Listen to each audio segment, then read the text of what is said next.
Joseph Campbell believed that everything begins with a story. So we begin this series with Joseph Campbell with one of his favorites. He was in Japan for a conference on religion, and he overheard another American delegate, a social philosopher from New York, say to a Shinto priest, "We've been now to a good many ceremonies and have seen quite a few of your shrines, but I don't get your ideology. I don't get your theology." The Japanese paused as though in deep thought, and then slowly shook his head. "I think we don't have ideology," he said. "We don't have theology. We dance." Campbell could have said it of his own life.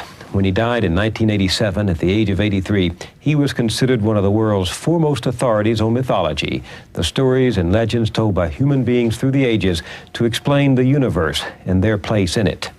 The 20 books he wrote or edited have influenced artists and performers as well as scholars and students.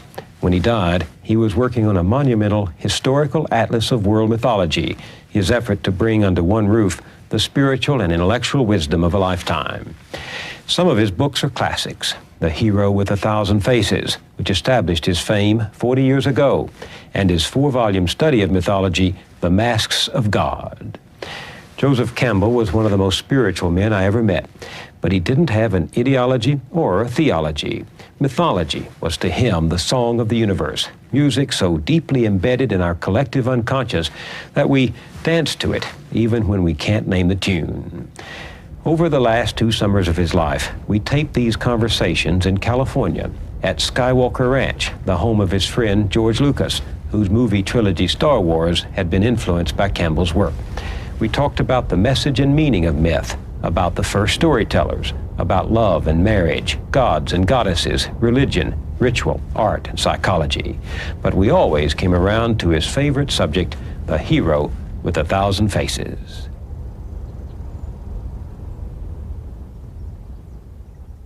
Why the hero with 1,000 faces?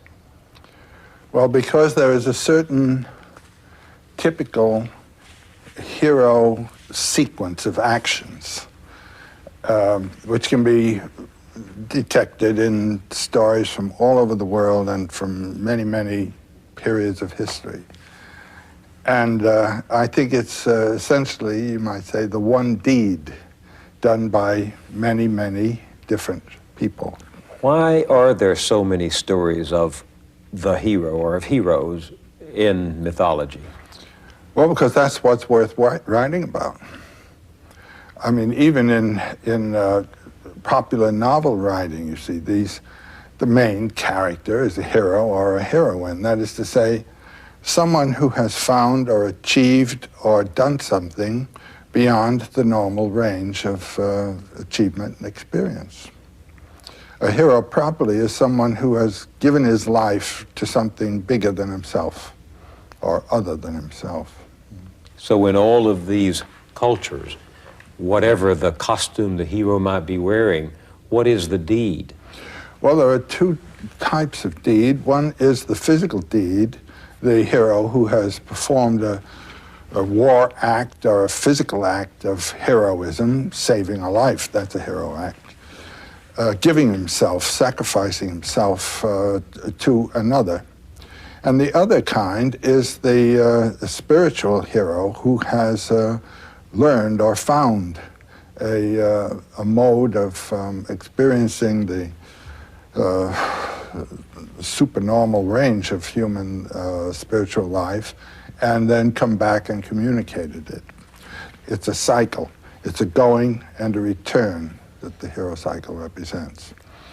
But then this can be seen also in the simple initiation ritual, where a child has to give up his childhood and become an adult, has to die, you might say, to its infantile personality and psyche and come back as a self-responsible adult.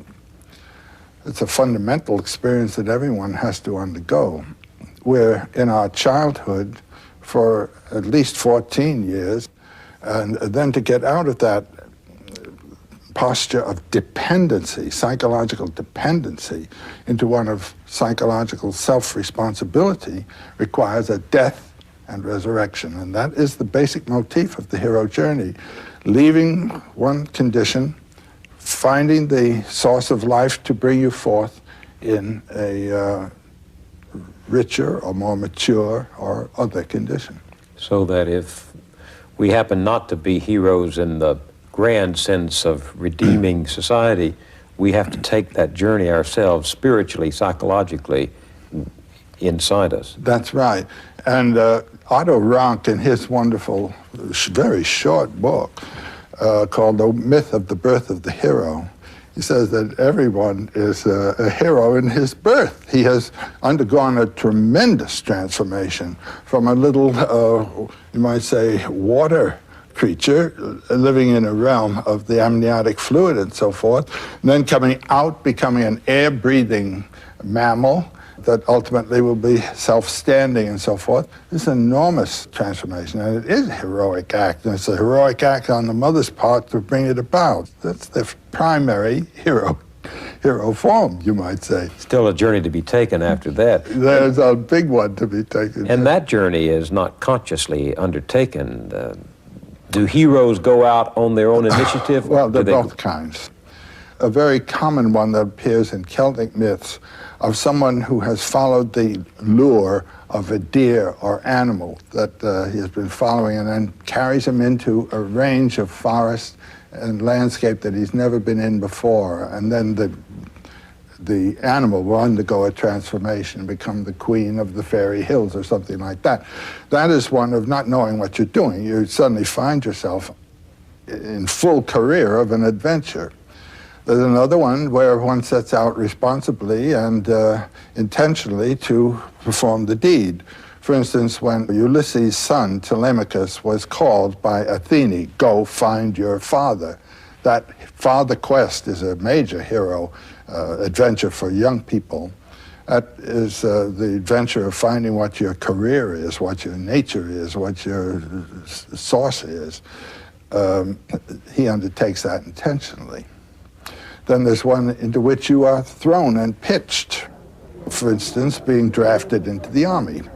You didn't intend it, they are in. Hey! You're in another transformation.